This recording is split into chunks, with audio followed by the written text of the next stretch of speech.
Over the next 3 nights, a CNA special report. The Gender Balance will examine the challenges that women in Singapore face. It comes ahead of a government white paper on women's development that will be tabled in Parliament. Tonight, maternity discrimination in the workplace. One mother has been sharing her experience with Li Ying. My name is Wu Li. I have 3 kids. I love them very much. When I had my third child, I encountered pregnancy discrimination. About 2 years ago, I got an interview, and 1 day later, HR called me and told me the company would like to offer me. So I was asked to do the medical checkup immediately.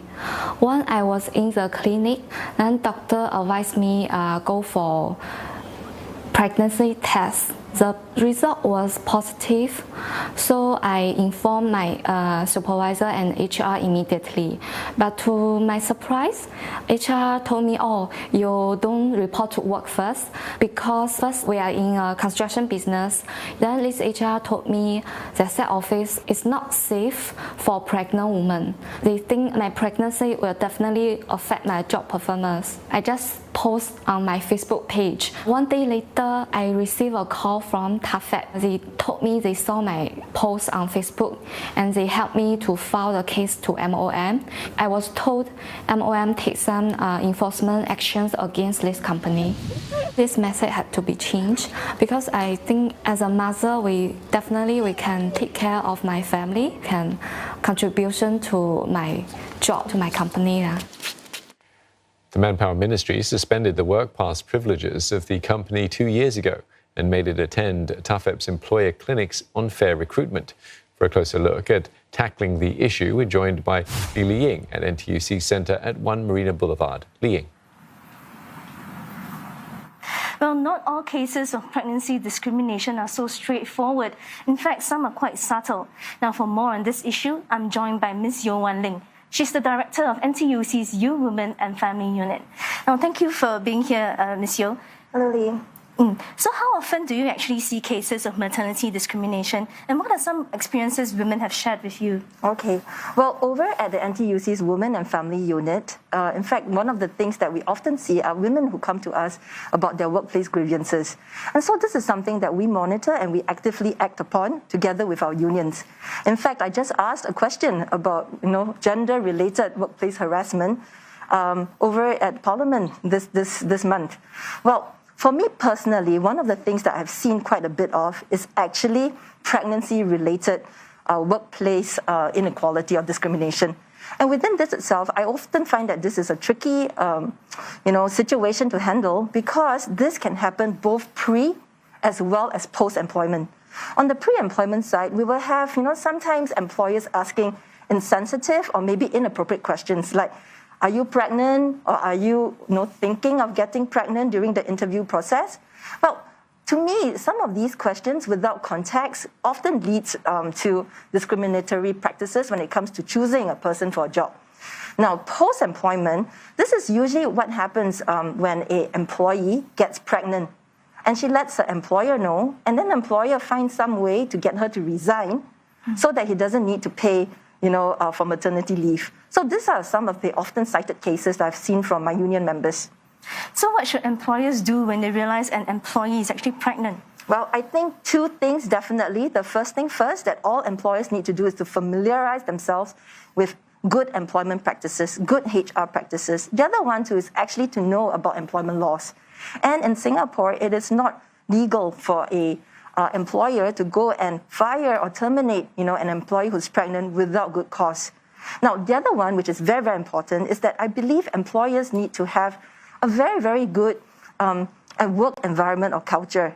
And one of the things that employers need to do is to talk about, their workplace expectations, performance expectations with their employees, whether or not they're pregnant or not. Well, I think you've made a very important point about how workplaces need to have open conversations with their employees. So stay with us for a moment.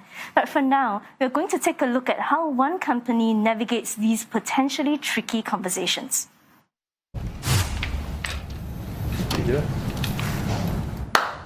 Clara's my manager. And she's been my manager for the past 3 years? 3 years, yes. What's your reaction when I told you I was pregnant? I was very happy. I remember that. You were like, oh my God. Yeah. I remember I was only, I wasn't even 10 weeks yet. I think it was week 8. Yeah. Were you nervous about sharing your pregnancy with me and asking for support? I think it was still, for my part, a good decision for me to actually inform you earlier on. So in my first trimester, the nausea was not morning sickness, it was evening sickness. So I think I had to kind of think about how to actually work out my day and plan out my day in such a way that I take meetings in the morning when I'm more productive. You should feel empowered to do that. Do you think that the team can cope after I go on maternity leave? 100%. We will be having a backup person while you are gone, and we will hire the person a little earlier so you can do the proper handover. I think it doesn't actually just stop at maternity covers, right? So the fact is that we are, as a team, very transparent with what each of us are actually doing. What we have at Facebook is great because I previously had experience where people had doubts that, oh, if that person go on mat leave, then does that mean I need to take on more work? And you feel like you are penalized by your colleague. That's where I feel like it's okay to ask for support. Do you think it's okay for employers to reach out to employees during maternity leave on work matters? I think it's okay, but with boundaries set.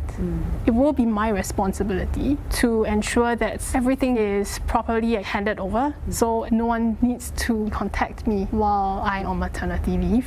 You are also a mother. What tips do you have? Never hesitate getting help.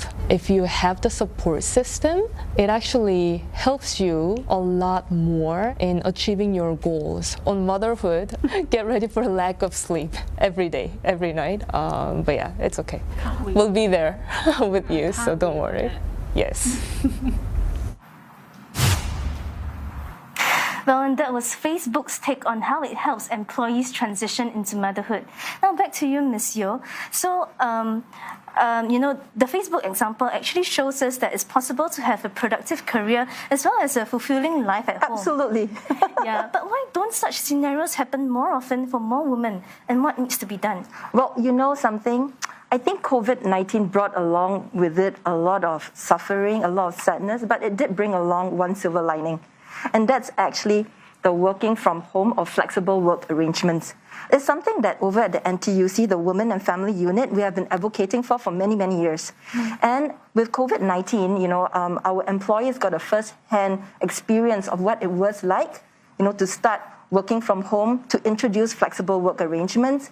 And I think right now they see that it actually can work. So I do believe, right, with the advent of more companies adopting, flexible work arrangements, our females will be able to excel both at home as well as in the workplace, and will be able to reach for the stars. Well, thanks for your thoughts, Ms. Yeo.